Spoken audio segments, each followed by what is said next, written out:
자, 두 번째 시간.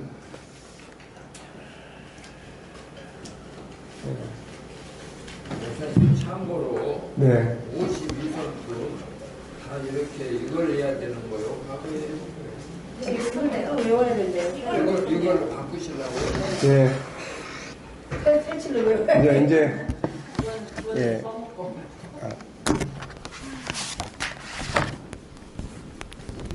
K들은 항상 발전하니까. 전화가 발전이 없으면 죽었어. 네. 원래는 이제 원래 있던 52주도 책을 정리를 해볼까 했는데 성품은 한 가지만 하는 게 좋을 것 같아요. 네. 그래서 일단은 다시 저도 다시 외우려고 지금 써갖고 댕기는데 지금 이렇게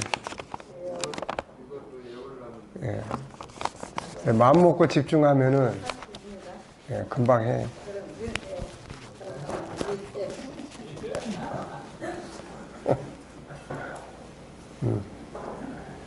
자, 그러면은 2장 사람은 어떤 존재인가? 창세기 1장의 의미와 중요성, 성경 66권의 1189장에서 가장 중요하게 먼저 연구해야 할 장은 창세기 1장이다. 1장의 중요한 의미는 뭔가? 가장 먼저 읽고 이해해야 할 내용이 들어있다. 1장을 이해하지 못하면 2장 이후를 이해하기가 어렵죠. 그런데 오늘 우리는 일반적으로 창세기 1장에 대한 이해 없이 성경의 다른 부분들을 모두 다루고 있는 거죠. 그래서 때로는 성경을 아는 것 같지만 방황할 때가 많아요. 1장의 내용은 뭐예요? 전능하신 하나님, 영원하신 하나님이 천지와 만물을 창조하셨다는 내용이다. 그런데 정말 중요한 건 하나님이 모든 만물을 사람에게 다스리도록 주셨다는 점이다. 여기서 나온 자연스러운 질문이 바로 사람이 무엇이기에? 라는 질문이에요. 인간이 어떤 존재길래 하나님이 이렇게 하셨느냐. 그래서 창세기 1장의 핵심은 뭐예요? 사람입니다. 인간이 어떤 존재이기에 하나님이 그에게 모든 창조물을 다 준 거예요. 그러니까 뭐 첫째 날, 둘째 날 이런 거 만든 것이 중요한 게 아니라 마지막에 사람 만들어 놓고 다 줬어요. 인간이 어떤 존재냐는 거죠, 이게. 결국은 더 나아가면은 인간이 뭐기에 자기 목숨까지 내주신 걸까? 이런 부분들을 우리가 다루죠. 세상의 역사라는 거는 결국 철학, 과학, 의학, 기타 학문을 통해서 이 본질을 찾고자 하는 거죠. 네. 자, 그래서 쭉 넘어가시고 1장의 주제는 그래서 뭐예요? 사람이 무엇인가? 네. 1장 속에는 이 비밀이 들어있는 거죠. 인간의 참 모습을 찾고자 하는 인류의 역사, 종교적 접근. 종교라는 게 결국 뭐 신과 사람의 관계를 다루는 거지만 인간을 찾고자 하는 거죠. 대표적인 이야기, 불교의 이목구. 자, 넘어가겠습니다. 20절에 20페이지에 과학적인 접근. 사실 이 과학이라고 하는 것은 진화론은 과학적이라고도 할 수가 없어요, 이게. 왜냐하면 과학이라는 것은 충분한 증거를 통해서 그게 확증돼야 되는데 진화론은 확증이 안 되는 물건이에요, 이게. 네.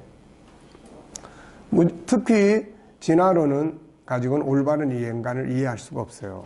그래서 진화론은 결국 물질주의, 약육강식 이런 것들이 중심이다 보니까 인간의 내면의 세계, 영혼의 세계도 알 수가 없어요. 진화론자들은 일반 동물보다 그 분야가 조금 더 진화된 것이 사람이다라고 하지만은 그거는 말도 안 되는 억측입니다, 이게. 자, 그래서 인간은 동물과 진화됐다기보다는 너무나 다른 존재예요. 동물과 너무나 다른 존재예요, 이게. 자, 그 다음에 정신의학적인 접근. 프로이드는 사람을 이렇게 정신세계를 분리했어요. 그리고 뭐, 그 다음에 그 뒤에 쭉 나오는 신경생리학자. 그래서 뇌와 사람의 마음. 처음엔 뇌 속에 인간의 마음이 있다. 그러니까 뭔가 정신세계가 분명히 있는데, 이런 문제. 또 데카르트 같은 사람들. 그래서 이렇게 인간은 육체적 존재고 내면의 세계에 정신 세계가 있다. 그래서 이런 존재들로 이제 연구들을 했죠. 그래서 결론은 뭐예요? 종교적 접근이든 과학이나 의학적 접근이든 간에 인간의 힘으로는 인간을 정확하게 알 수가 없다는 거죠. 그래서 인간은 자기가 스스로 만든 게 아니고 만들어질 때 옆에서 본 게 아니기 때문에 알 수가 없다. 인간에 대해서 알기를 원하면은 결국 자동차 안에는 있는 설명서를 봐야 되는 것처럼 인간에 대한 설명서를 봐야 되는데 그게 바로 성경이라는 거죠. 그래서 이 속에서 세 가지 존재의 배경, 그래서 쭉 넘어가시고 다 잘 아시는 내용이니까 26페이지에 구성, 그래서 어떻게 인간은 만들어졌느냐, 하나님의 형상대로 만들어졌다. 그 영적 존재다. 그 안에는 하나님의 성품이 들어있다. 그래서 이제 이런 것들을 세밀하게 연구를 해야 되는데, 육체적인 물질적인 것은 많은 연구가 시도되지만 정신세계는 연구의 한계가 있어요. 왜냐하면은 인간이 그 세계를 알지 못하기 때문에. 그래서 우리가 사회심리학과 우리 G7 심리학의 차이점이 뭐예요? 사회심리학과 G7 심리학.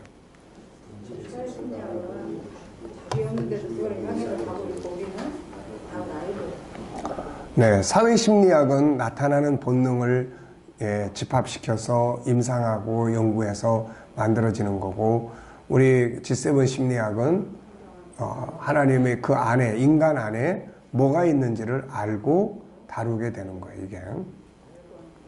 자, 그래서 그런 내용들입니다.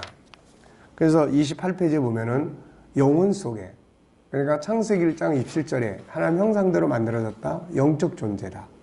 그래서 영이신 하나님과 하나가 돼야 되는 필연성. 그 다음에 또 하나는 그 안에 들어있는, 그러니까 지금 우리가 창세기 1장 27절대로 목회를 하려면은 뭘 해야 돼요? 하나는 영이신 하나님과 하나가 되는 목회를 해야 돼.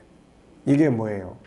영이신 하나님과 하나 되기 위해서는 법적으로는 십자가가 필요한 거고, 현실적으로는 성령의 역사가 필요한 거고, 그러면 이제 하나님의 영과 내 영이 하나가 됐어. 그럼 그 다음 뭐 해야 돼, 이제? 하나님의 성품을 회복하는 운동을 해야 되는 거예요. 근데 교회가 성령 운동을 통해서 영이신 하나님과 내 영이 하나 되게 하는 일을 했는데 뭐가 안 되냐면 하나님의 성품을 회복하고 복구하고 키우고 이 작업을 못하고 있는 거예요. 이 작업을.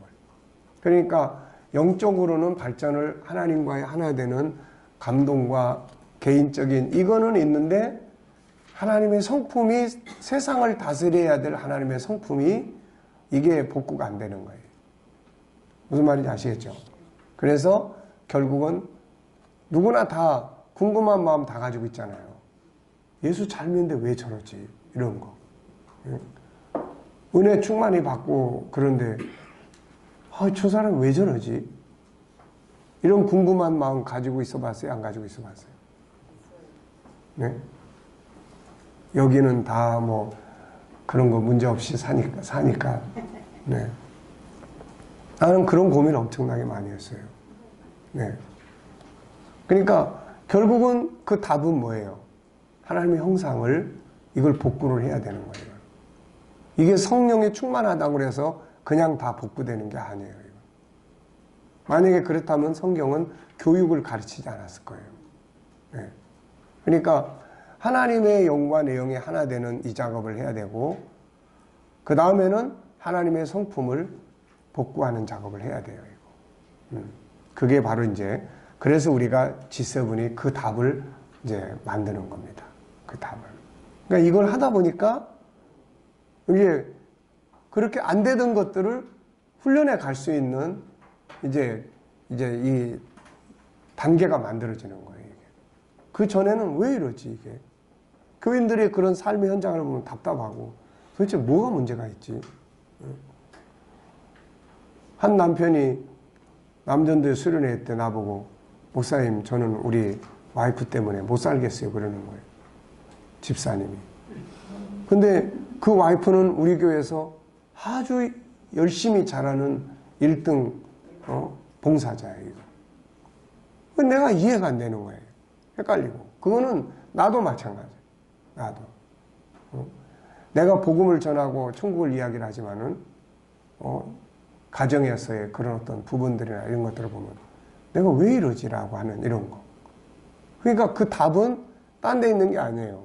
내 안에 있는 하나님의 성품을, 이게 지금 이것보다는 죄성의 성품이 더 습관화되어 있단 말이에요. 이런 것들을 이제는 훈련을 하고 교육을 하고 훈련을 해서 인식을 하고 바꿔나갈 수 있도록 힘을 길러야 되고, 쉽게 말하면 듣는 힘도 길러야 되고, 말하는 법도 길러야 되고, 생각하는 법도 길러야 되고, 이런 것들이 길러지면은 훨씬 더 이제 복음이 말하는 천국이 뭐 하는 곳이에요?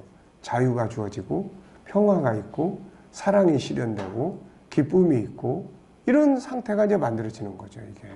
네. 자, 그래서 이 5가지 쭉 보시면 되고, 그 다음에 세 번째는 이제 존재의 궁극적인 목적. 그래서 결론적인 이야기를 보시면은 성경에서 가장 먼저 이해해야 할 장은 바로 창세기 1장이다.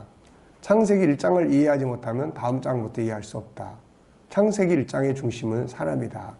하나님이 천지 만물을 창조하시고 이걸 사람에게 주셨기 때문이다. 사람은 다른 피조물과 달리 하나님 형상대로 창조됐다. 그래서 사람은 하나님을 아버지라고 부른다. 하나님의 형상대로 창조되었다는 것은 인간이 하나님을 닮은 그분의 자녀로 지음받았다는 의미다. 하나님은 인간을 단순한 피조물이 아니라 그분의 자녀로, 그리고 세상을 다스릴 존재로 지으신 것이다. 그래서 하나님의 형상의 비밀을 알아야 한다. 그래야 하나님과 올바른 관계 가질 수 있고 세상을 다스릴 수 있는 삶을 살 수 있고 미래에 대한 소망을 가질 수가 있다. 네.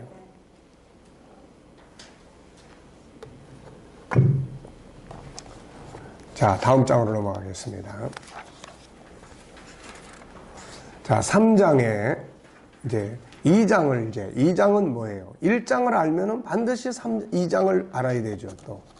1장을 알면 2장을 반드시 알아야 돼요. 자, 창세기 2장의 중요성과 1장의 관계. 창세기 1장에서 인간을 이해하고 난 후에는 반드시 2장을 이해한다. 그래서 창세기 2장의 내용을 두 번째로 기록해 두신 것이다. 창세기 2장의 내용은 하나님의 천지 창조의 완성, 사람을 육체로 지으시고 그 안에 생기를 불어넣으신 이야기, 에덴 동산의 창조, 돕는 배필의 창조, 동물과 생물들의 이름을 짓게 하신 사건 등이 기록되어 있어요. 이 중에서 가장 중요한 것은 에덴 동산의 등장이에요. 에덴이라는 말은 기쁨이라는 뜻이에요.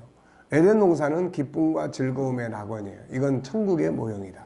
에덴 동산은 지구 안에 등장한 천국의 첫 번째 모델이에요. 그래서 하나님이 천국 운동은 천국이 이루어져야 되는데 그 천국의 첫 번째로 지구 안에다가 계시의 모형을 만들어 놨어요.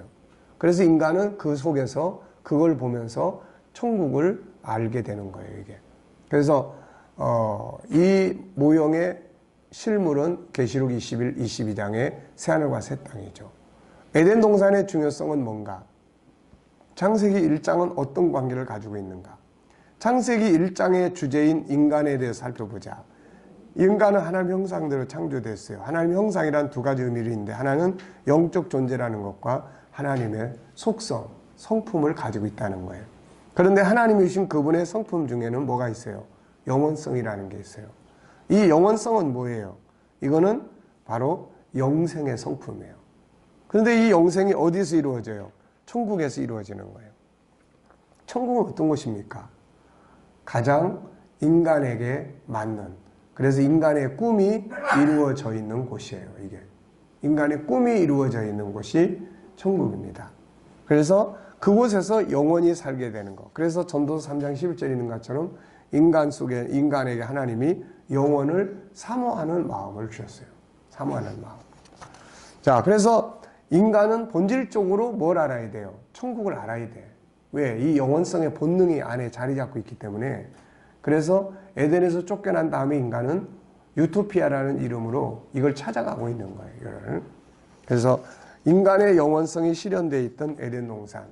인간은 천국에서 영원히 살도록 창조된 자들이죠. 그래서 가장 좋은 곳에서 영원히 살고 싶은 본능을 가지고 있어요. 그런데 이 영생은 지구 안에서 이루어진 게 아니에요. 천국에서 이루어집니다. 그래서 인간은 하나님의 자녀들을 생육하고 번성하기 위해 역사의 기간 동안 이 지구 안에 살아요. 그리고 때가 되면 에녹처럼 변화돼서 들어갑니다. 자, 그래서 하나님은 먼저 지구 안에 천국의 모형을 만들었고 그 첫 번째가 에덴 동산이에요. 여기서 이루어진 것들이 뭐예요? 창세기 1장 27절 28절의 내용이 그대로 이루어졌죠. 하나님과 함께 살고 사랑의 질서 속에 살고 아름다운 환경이 있었고 창조의 질서가 실현됐고 인간 속에 있는 5가지의 성품이 다 실현이 됐죠. 결과는 뭐예요? 기쁘고 즐겁고 감사하고 찬송하고. 이사야 51장 3절의 이야기예요. 그래서 여기서부터 이제 천국의 역사, 계시가 출발을 합니다. 이제. 그래서 총 7부작으로 이루어진 천국운동의 역사. 하나님의 나라는 영원한 나라다. 그런데 영원한 나라가 지구 안에 살고 있는 인간에게 처음으로 계시된 것은 바로 에덴 동산이에요. 이때부터 성경 전체는 천국을 계시하기 시작하고 창세기 1장으로부터 계시록 22장까지 성경 전체는 천국과 그 나라의 길이 되시는 메시아 예수 그리스도를 계시하고 있는 거죠. 그래서 예수님도 성경을 뭐라고 이야기했어요? 영생, 그리고 내게 대해서 증언한다. 바울은 가는 곳마다 하나님 나라와 예수 그리스도에 관한 이야기를 한 거죠. 창세기부터 시작된 천국운동의 역사는 총 7부로 이루어집니다. 제1부는 뭐예요? 창세기 1장, 2장 에덴 동산을 통해서 계시된 천국. 인간 속에는 천국의 본능이 있고 이 본능이 처음으로 눈앞에 실현된 곳이 에덴 동산이에요. 그래서 첫 번째 모형이죠. 2부는 창세기 3장에서 11장. 여기서는 3가지의 내용을 통해서 천국이 계시됐죠. 3장 15절에 메시아, 5장의 에녹의 사건, 죽지 않고 변화돼서 들어가는 거. 창세기 6장에서 9장에 노아의 방주 사건. 이거는 천국 계시적 사건들이에요. 그래서 신약에서 이 이야기들을 다 인용해서 천국을 설명하고 있어요. 자, 에덴에서 추방된 다음에 인간 속에는 잃어버린 에덴을 찾고자 하는 본능이 나타나기 시작했어요. 그게 하나는 뭐예요? 전해져 내려오는 이야기 속에 에덴 동산의 이야기가 들어 있습니다. 인간은 에덴 동산을 알고 있잖아요. 아담은 그걸 기억하고 있었고, 아담은 자기 아들에게 우리는 이런 곳에서 살았었다라고 이야기하고, 그 손주는 또 뭐라고 그 아들에게 우리 조상은 이런 곳에서 살았었다. 이곳은 어디에 있다더라. 이게 이제 계속 전해져 내려오는 거예요. 그래서 고대로 올라갈수록 이런 내용이 점점 좀 성경하고 비스무리하죠. 그래서 헬라인들의 전설, 힌두인들의 전설, 페르시아인들의 전설, 중국인들의 전설, 그래서 무릉도원, 영생하는 불로초 이런 이야기들. 자, 그 다음에는 이제 이렇게 전설 속에서 이야기가 내려오지만은 또 하나는 인간의 힘으로 찾아가려고 하는, 이루고 싶은 거죠. 인간은 왜 그래요? 그 속에 뭐가 들어있어요? 영원한 세계에 대한 본능이 들어있어요, 이게. 그래서 이 본능이 우리가 이제 영원성을 따로 공부를 할 때는 뭘 공부를 하냐면은 우선 첫째는 생명과 삶에 대한 존중함. 자기 생명을 존중히 여겨요. 살고 싶어. 이게 영원성의 생명의 본능이에요. 그 다음에는 살고 싶은데 어떻게 살고 싶어요? 가장 좋은 곳에서 살고 싶어요. 그래서 계속 변화를 해나가는 거예요. 이게 문명의 발전이에요. 계속 변화와 발전을 이루어 갈 수 있도록 만들어 나가는 거예요. 그래서 천국에 대한 본능은 인간으로 하여금 문명의 발전을 가져오게 만들었어요. 그래서 인간이 추구하는 변화와 발전의 완성은 어디에서 이루어져요? 바로 천국에서 이루어지게 됩니다. 그래서 변화와 발전, 그 다음에 그 완성이 천국이에요. 그 다음에 천국인들이 이 땅에서 그럼 어떤 모습으로 살아야 되는지에 대한 이야기, 그리고 주님의 나라에 가기 위한 준비 작업, 이런 것들이 이제 영원성에서 다뤄지게 되는 것들이에요. 자, 그 다음에 이제 하나님의 계시에 의해서 증거된 천국운동. 그래서 인간은 철학, 문학, 과학, 건축, 의학 이런 걸 통해서 잃어버린 천국을 찾아가려고 하는 노력을 하고 있는 거고, 그런데 이거는 숨겨진 곳이야. 그래서 인간의 힘으로만 찾을 수가 없어요. 그래서 하나님이 이제 찾아오셔서 계시를 하게 되죠. 그래서 잃어버린 에덴에서부터 처음부터 다 보여주셨어요. 처음부터. 창세기 1장을 보여주신 거예요. 2장을 보여준 거예요. 모세를 통해서 성령의 감동으로 다 보여준 거예요, 이걸. 그래서 다 보여주시고 계시를 해주셨어요. 그러니까 인간은 창세기 4장 이후부터의 세계만 알아. 그 전 세계는 몰라. 그런데 하나님이 찾아오셔서 그 전의 역사를 다 보여주신 거예요. 그게 모세예요. 그래서 어떤 사람들은 모세는 그 후대 사람인데 어떻게 이걸 썼냐 그러는데 계시에 의해서 다 써진 거예요. 이게 다 계시에 의해서. 그래서 하나님이 계시를 해주셨어요. 다. 그래서 이 세상에는 인간적인 인본주의적인 천국운동, 유토피아 운동이 있고 하나는 성경이 계시하는 천국운동이 있어요. 네. 자, 그래서 첫 번째는 창세기 3장 15절, 그 다음에 2부에서 창세기 3장에서도 11장까지인데 이 안에 세 가지, 에녹의 사건, 그 다음에 뭐예요, 이제 노아의 사건이에요. 3부는 뭐예요, 이제 창세기 12장부터 여호수아 21장까지 가나안 땅을 통해서 계시된 천국운동이 있어요. 가나안 땅을 통해서 천국이 계시돼요. 이것이 완성된 것이 여호수아 21장 43절 45절이에요. 그런데 이것은 모형이에요. 그래서 모형적인 아브라함의 후손이 모형의 나라인 가나안 땅을 기업을 얻는 건 여호수아 21장이고 아브라함의 영적 자손들이 기업을 얻는 것은 계시록 21장이에요. 그래서 여호수아와 계시록은 성격이 비슷해요. 이게 일곱 나팔 뭐 무너지고 이런 거. 4부는 말라기 사사기부터 말라기까지예요. 이때는 다윗에게 언약한 대로 뭡니까? 이스라엘 왕국 건설을 위한 거예요. 5부는 예수님을 통해서 이제 이때 예수님이 오셔서 그분의 나라 운동을 했어요. 내 나라는 이 세상에 있지 않다. 예수님이 이스라엘의 유다 왕국 건설 운동을 한 게 아니에요. 그분은 자기 나라 운동을 했어요. 우리가 해야 될 운동이 이 세 가지예요. 세 가지. 우리가 예수님의 천국 운동을 하는 거예요. 첫째는 말씀을 통해 천국을 증거했는데 이 말씀 속에 세 가지로 말씀을 가르쳤죠. 이건 뒤에 나오니까요. 두 번째는 성령의 역사를 통해서 치유의 역사예요. 치유의. 이거 해야 되는 거예요. 치유의 역사. 세 번째는 그 나라 천국의 문화를 이제 살아가시면서 보여준 거죠.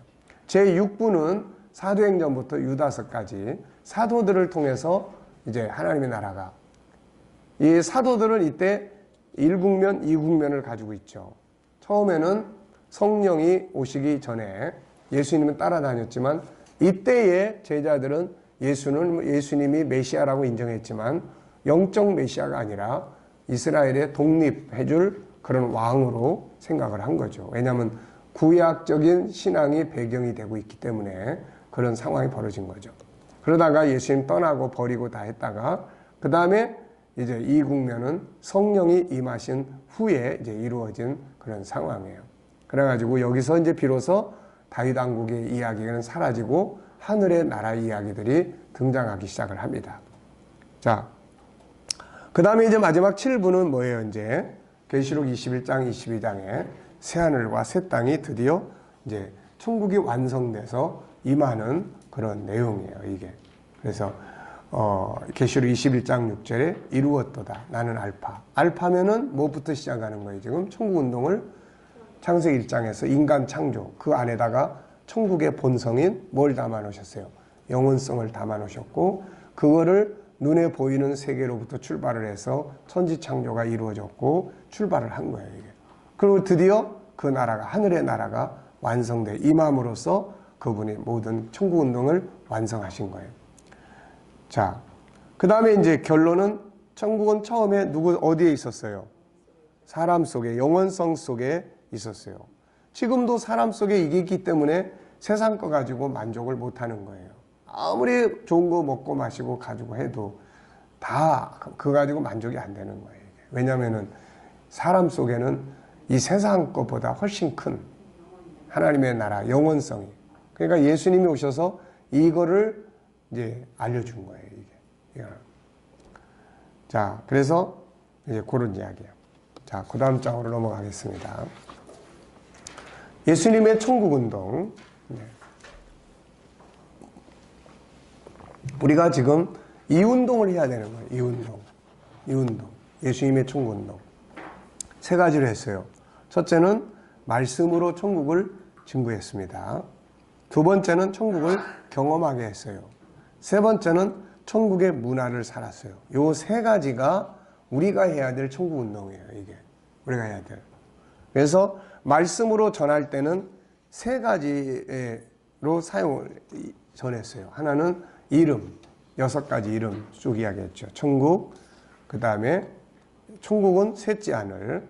그래서 하늘은 여러 개가 있지만은 궁창이라는 말. 그래서 지구의 궁창, 우주의 궁창, 하나님의 나라. 그래서 영원 세계.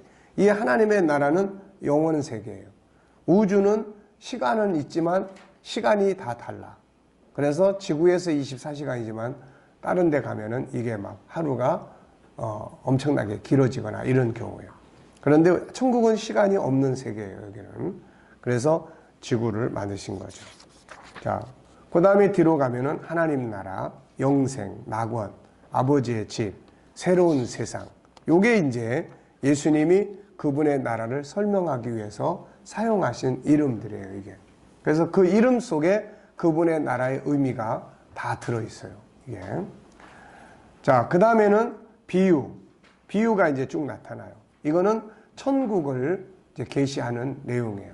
그래서 지금 우리가 저희 교회에서는 수요일 날 천국 운동을 계속 강의를 합니다. 그래서 지금 이름, 비유, 이제 산상수훈까지 다 끝났어요. 그래서 다음 시간부터 이 두 번째 부분, 경험하게 하는 자유, 이 속에서 이제 거기서 억압과 자유, 심리 치유와 관계된 것들을 거기서 다 이제 다룰 작정이에요. 그래서 수요일 날도 우리가 영상을 찍어서 다 올리고 있으니까 그 저희 교회 홈페이지 안에 들어오셔서 수요 강의를 들어보시면은 산상수훈을 이렇게 이 관점에서 다룰 수 있겠구나라는 걸 여러분들이 보실 수 있어요. 그리고 이제 이런 것들을 이제 설명을 다 했습니다. 자, 비유들을 통해서. 그 다음에 세 번째는 천국의 성격을 직접 가르쳤어요. 네. 그래서 산상수훈. 그 다음에, 그래서 산상수훈은, 우리가 산상수훈은 특별한 이야기가 아니에요. 예수님의 천국. 그러니까 산상수훈을 가운데다가 놓고, 더 가운데다가는, 예를 들면 이런 거예요. 보면은, 자, 살인하지 말라. 살인하는 자는 뭐예요? 살인하는 자는 심판을 받으리라는 것을 너희가 들었으나 나는 너에게 이르노니. 그 다음에 뭐라고 했어요? 형제에게 노하는 자마다 심판을 받을 것이요. 그러니까 예수님의 법은 더 강화가 된 거예요. 그러면은 우리가 이제 산상수훈을 다룰 때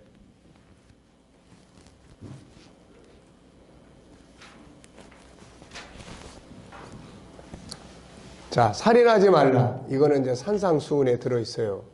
그 산상수훈. 그러면 산상수훈은 예수님의 천국운동 속에 들어있어요. 천국운동 속에. 그 다음에 이 천국운동은 성경 66권 전체의 천국운동 속에 들어있어요. 그 다음에 여기에 오리지널은 어디예요? 창세기 1장 27절, 28절이에요, 이게. 그러니까 하나님의 형상 속에 인간은 원래 어떻게 하게 돼 있어요? 살인하는 게 아니라 화목하게 살게 돼 있다고요, 이게. 그런데 인간이 죄를 짓고 난 다음에 뭐예요? 살인이 시작이 돼요. 창세기 4장에서부터. 근데 구약적인 살인은 직접 죽여야 되는데 신약적인 살인은 미워만 해도 살인이 되는 거예요. 근데 이 살인에 대한 것도 자기 살인도 해요. 자기 스스로가 자기를 학대하는 게. 자기 자신을 학대하는 거 자기 살인이에요. 그래서 산상수훈은 결국 창세기 1장 27절에 하나님이 우리 안에 있는 하나님의 성품을 다루는 내용이에요, 이게. 네. 자, 심령이 가난한 자가 복이 있어. 그러면 가난하게 하면 천국이 채워져. 그러면 창세기 1장 27절로 가서 보면은 뭔 이야기예요? 원래는 우리 인간 속에 뭐가 채워지게 돼 있습니까? 우리 인간 속에 하나님이 채워져야 되고 천국이 채워져야 되잖아요. 영원성이 있으니까. 근데 창세기 1장 2장에서는 그게 다 채워졌어. 그래 행복한 거야. 근데 창세기 4장에서부터는 뭐예요? 인간이 하나님 빼버리고 천국 빼버리고 대신 뭐가 채워져? 세상 것들이 채워져 있는 거예요. 그러니까 이 세상 것들은 이루어진다고 해서 행복한 게 아니야. 유다 왕국이 독립된다고 해서 행복한 게 아니라고 이게. 그래서 예수님이 채워주는 게 아니에요. 사람들은 그거 채움받으려고 왔는데 예수님은 그거 채워주는 게 아니라 비워라. 비우면은 원래대로 하나님 채워지고 천국 채워지고 이래야 이게 행복해진다는 거야 이게. 그러니까 그런 걸 이해를 하려면은 결국은 원전은 어디에 가 있어요? 네, 원전은 창세기 1장에 나타나고 있는 거예요. 창세기 1장 27절, 28절이 바로 그런 원전이에요 이게. 그러니까 모든 원리는 그 속에서 다 출발을 하고 있는 겁니다 이게. 자, 그래서 이제 천국의 산상수훈, 그 다음에 이제 경험하게 하는 거죠. 경험하는 게 뭡니까? 이게 천국 경험하는 게 이제 자유예요, 자유. 천국은 자유한 곳이에요. 인간은 자유를 살게 돼 있어요.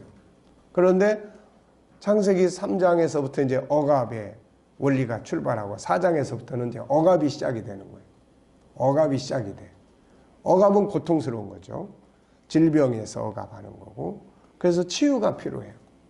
예수님은 성령의 치유, 상담 치유. 사마리아 여인은 상담 치유예요. 상담 치유. 사마리아 여인을 내면의 세계. 베드로한테 오셔서 네가 이 사람들보다 나를 사랑하지. 이것도 베드로의 상처를 치유하는 중요한 역할이에요. 그러니까 성령의 역사를 통해서 육체를 치료하고 내면에 치료하고 상담을 통해서 치료하고 치유하는 거예요. 그 다음에 정죄하지 않아. 정죄하지 않는 거예요. 죄를 용서해. 자유를 주는 거예요. 그 다음에 잘못된 전통이나 환경에서 풀어주는 거예요. 변화해요. 이걸 세상에서는 개혁이라고 이야기하는 거예요. 이런 것들. 우리 G7의 훈련은 자유를 주는 그런 부분이에요. 억압하지 않고. 네. 자, 그 다음에는 이제 세 번째는 문화예요. 문화. 그래서 신본주의 문화와 인본주의 문화. 신본주의 문화의 5가지 특징. 천국 중심, 하나님 중심, 성품 중심, 사랑의 질서 중심, 그 다음에 구원의 문화의 중심. 육체가 아니라 영혼이 중심. 이런 것들이죠. 자, 천국의 3가지 성격. 하나는 위에 있는 나라. 이건 3번째 하늘에 있는 나라고, 2번째는 이 땅에서 실현되는 나라인데 이거는 하나는 성령의 임재로, 하나는 천국의 삶의 문화로, 하나는 성령의 임재, 하나는 교육과 훈련이에요. 이 2가지를 통해서 내가 머무는 곳에 하나님의 나라가 이루어지는 거예요. 하나님의 나라의 특징이 뭐예요? 로마서 14장 17절에 성령 안에서 의, 평강, 기쁨, 희락, 즐거움, 평안함 이런 것들이에요. 자, 완성되어 임하는 나라. 역사적으로 이제 완성돼서 임하는데 이거는 뭐예요? 새하늘과 새 땅에 이제 임재하는 거죠, 이게. 자, 그래서 여러분들의 교회가 무슨 운동하라고 세워진 거예요? 천국운동. 그러면 천국운동은 어떻게 해야 되는 거예요? 예수님의 천국운동이에요. 하나는 말씀으로 전하는 거예요. 말씀으로 전달하는 성경 공부, 또 말씀, 선교, 교육, 전도 뭐 이런 거예요. 그 다음에 또 하나는 뭐예요? 이제 치유하는 거예요. 치유. 내면을 치유하고. 근데 우리가 지금 하나님의 형상을 회복하면은 심리 치유에 아주 중요한 역할을 할 수가 있어요. 현대인들은 병원 치료는 뭐 조기 진단이다 뭐다 해서 과거에 비해 훨씬 낫고, 지금도 성령께서 치료의 역사를 해요. 네.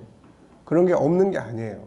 그렇지만은 지금은 이제 그런 육체적인 부분보다도 더 큰 문제가 내면의 병이에요. 심리질병. 이게 뭐 물질 문명이 발전할수록 이게 엄청 더 많아지니까. 그래서 이런 부분들은 그래서 지금은 이제 상담 치료가 많이 필요한 그런 시점이에요, 이게. 네. 그 다음에 이제 죄에서 정죄하지 않고 용서할 줄 알고 자유케 하는 거죠, 이게. 자, 그 다음에 이제 문화운동이에요. 그래서 G7 운동은 바로 천국 문화를 만들어가는 중요한 운동이에요, 이게. 자, 그 다음에 이제 5장으로 갑니다. 세 번째, 새하늘과 새 땅이 이제 완성된 거죠, 이게. 그래서 창세기 1장, 2장에 시작된 천국운동의 역사는 마침내 계시록 21, 22장에 새하늘과 새 땅이 임함으로 완성이 된다. 새하늘과 새 땅이라고 불리는 천국은 우리의 꿈이 실현된 곳이다.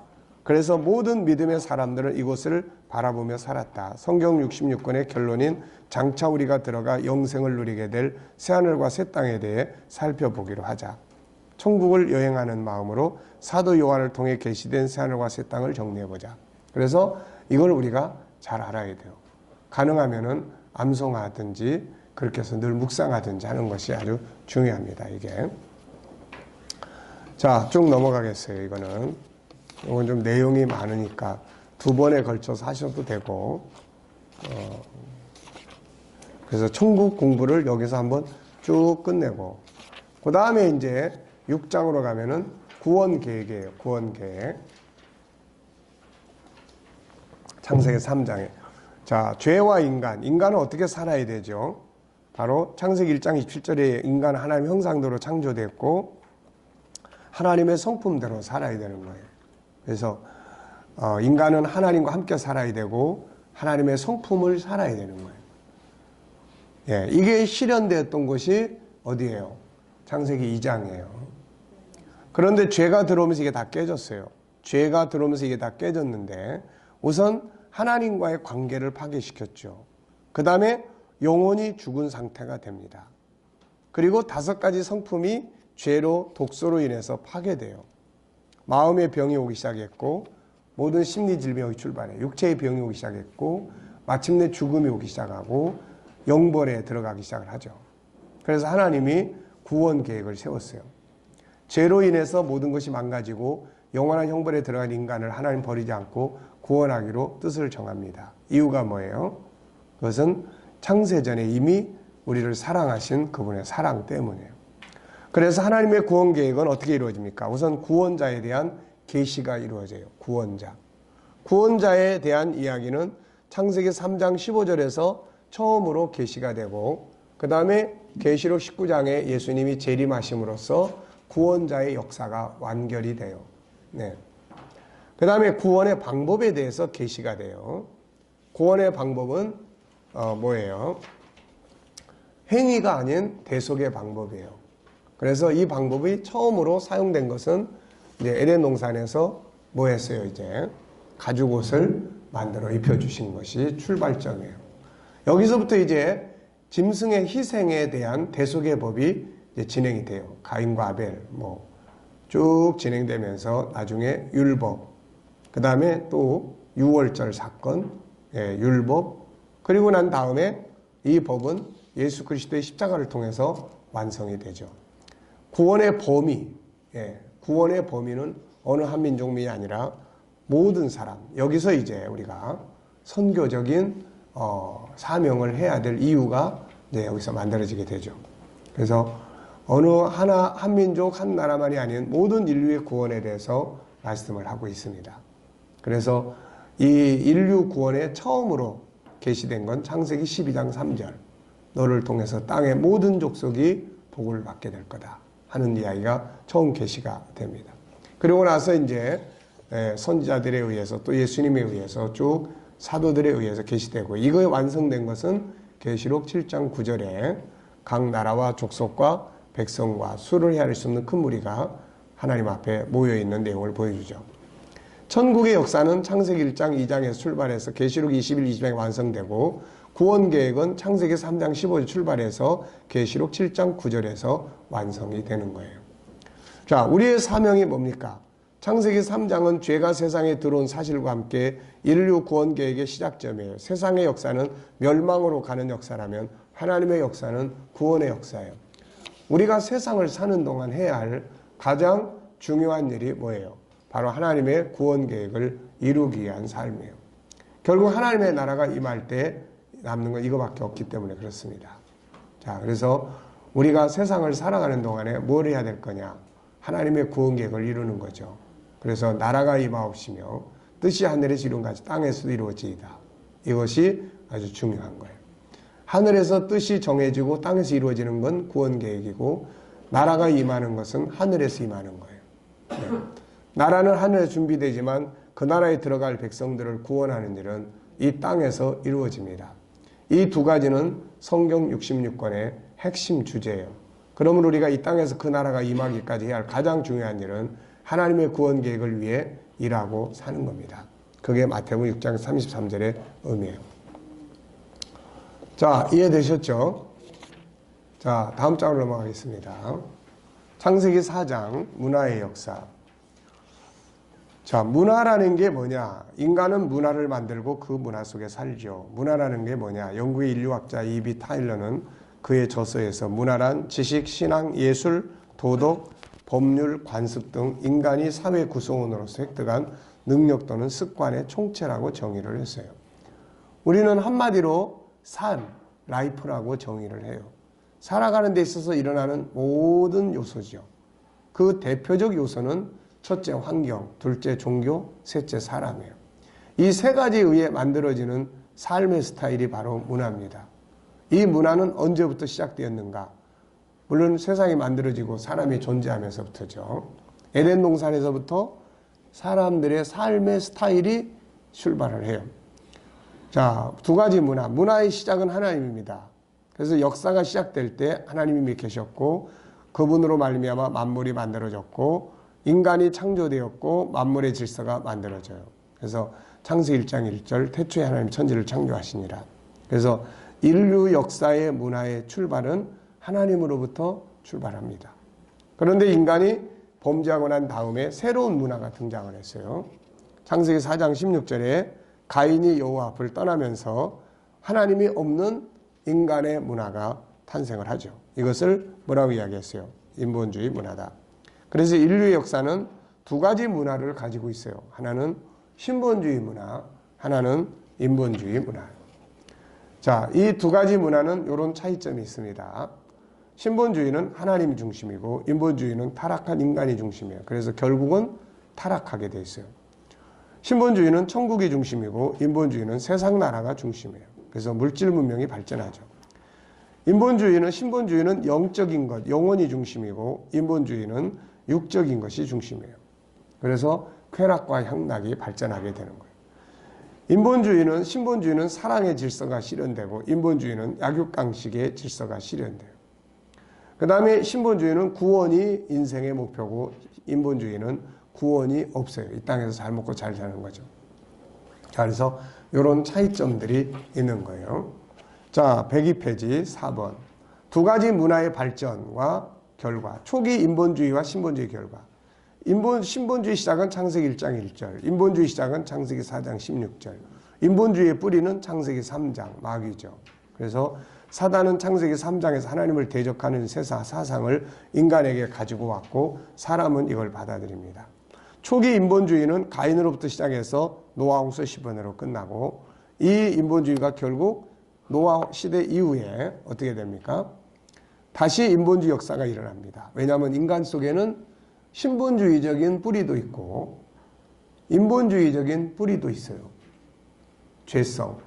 창세기 1장 27절과 창세기 3장이 같이 있단 말이에요. 그래서 인간은 인본주의가 다시 일어나게 되죠. 자, 그리고 이제 바벨탑 사건으로 세계에 흩어집니다. 그래서 인본주의가 세계로 흩어지죠. 그래서 우상, 성적 타락 이런 것. 그러면서 도시 국가들을 만들어요. 소돔 고모라, 가나안 땅, 뭐 이런 것들. 그 다음에 애굽, 아수르, 바벨론 대표적인 인본주의 국가들이 지구상에 등장을 해서 역사를 이끌어 왔어요. 자, 이 나라들의 공통된 점은 물질 문명이 발전했던 나라들이고 우상 숭배의 나라들이고 사치와 향락이 발전했고 성도들을 핍박하던 나라고 결국 멸망한 나라들이에요. 자, 이런 속에서 하나님은 또 이제 신본주의 운동을 또 시작을 하죠. 그게 뭐예요?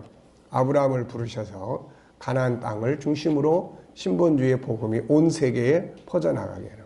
그래서 인본주의의 대표적인 성은 바벨탑. 그래서 계시록 17장에서 음녀의 정체를 바벨론이다 라고 이야기를 하는 거예요. 신본주의의 출발점은 바로 가나안 땅. 그래서 세계에 영향력을 끼치는 두 도성이 바로 하나는 바벨론, 하나는 가나안 땅 예루살렘이에요. 그래서 이 두 도성을 우리가 이제 알아야 되죠.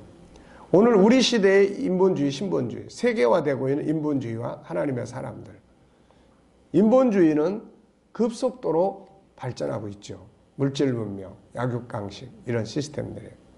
그런데 안타까운 거는 이 속에 하나님의 사람들이 인본주의화 돼가고 있는 거예요.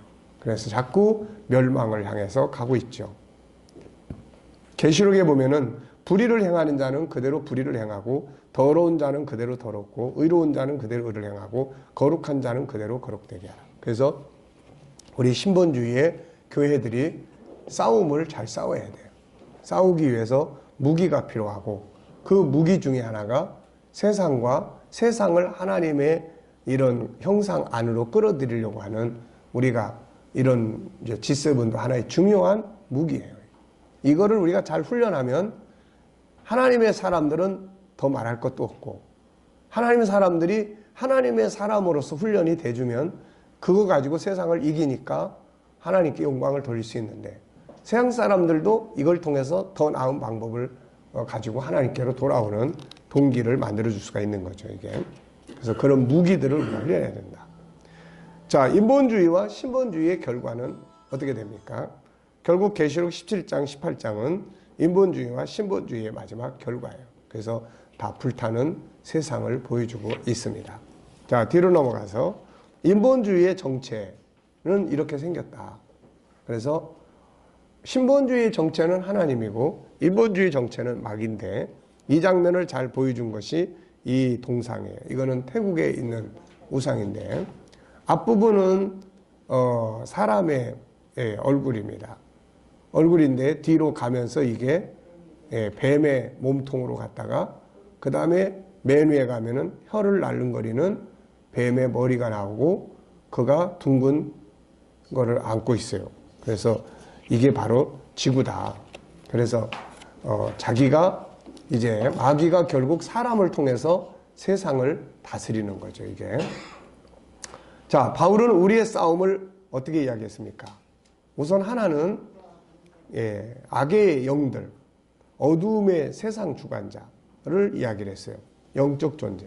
또 하나는 고린도서 10장 10절은 인본주의 이론이에요.